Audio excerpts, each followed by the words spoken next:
Hey guys, I hope y'all are doing well and staying healthy. Today for our devotion, we are in Psalm 112. Lately, we've been hearing a lot of crazy, sad, kind of scary stuff in the news, and sometimes that can get us down, make us feel a little stressed, a little worried, even a little negative.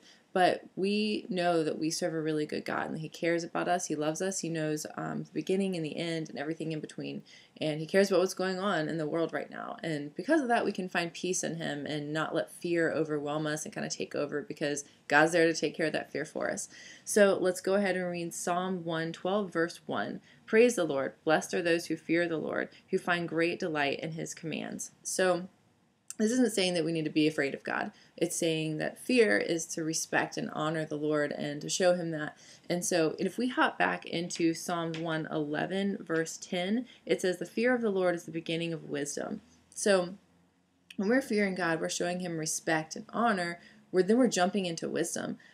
We don't allow the bad news and all the crazy stuff we're hearing that's around us. We don't allow that to kind of take over our minds and kind of direct our thoughts and our life into a fearful place. We allow God's wisdom to work in us and to help us not be fearful. Verse 4 in chapter 112 says, even in darkness, light dawns for the upright, for those who are gracious and compassionate and righteous. You know, we know that bad news is going to come. We live in a sinful, fallen world, and we see that every day right now. But we don't have to let the weight of bad news kind of take over us and hold us in a place of worry or anxiety.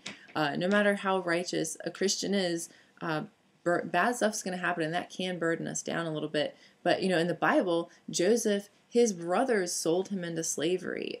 Jesus listened to his own people say, crucify him, crucify him. You know, so crazy stuff like that happened in the Bible too, to people that we can read about. You know, but Psalms 112 verses 7 and 8 says, they will have no fear of bad news. Their hearts are steadfast, trusting in the Lord. Their hearts are secure. They will have no fear. In the end, they will look in triumph on their foes. How do we do that, though? Verse 7, it gives us the answer. It says, their hearts are steadfast, trusting in the Lord. They're not afraid of bad news because they trust in the Lord. That's a great answer, but how do we apply that to our lives right now, you know, with all this crazy stuff going on?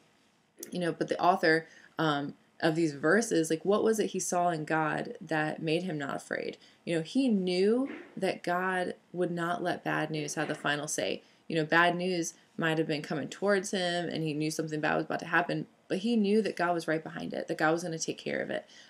We see that in Joseph. Like, Joseph had this painful time as a slave, but then that led him into a place to become one of the top leaders in Egypt and help millions of people, really, and even his own brothers.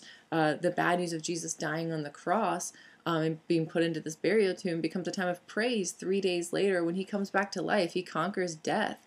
You know, it's not the hard times it's not that the hard times aren't real or they aren't painful. They are, but like the tomb of Jesus, they're just temporary.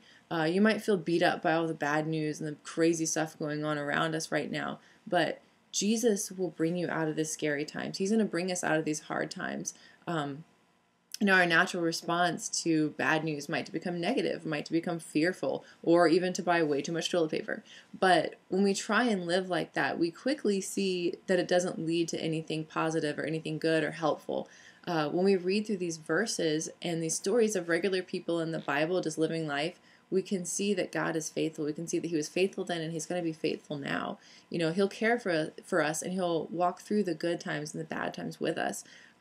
Even though bad times are going to come, we can find peace and comfort in knowing that God will bring the good and that He's still in control. No matter what's going on in the world, no matter the bad stuff, the crazy stuff, God is still in control, and He loves us and cares about us. You know, so my challenge for us this week is to seek that peace from God. You know, spend time in the Bible reading these words that He has for us. Let's spend time talking to Him, praying, asking Him for guidance, asking Him for wisdom and for peace.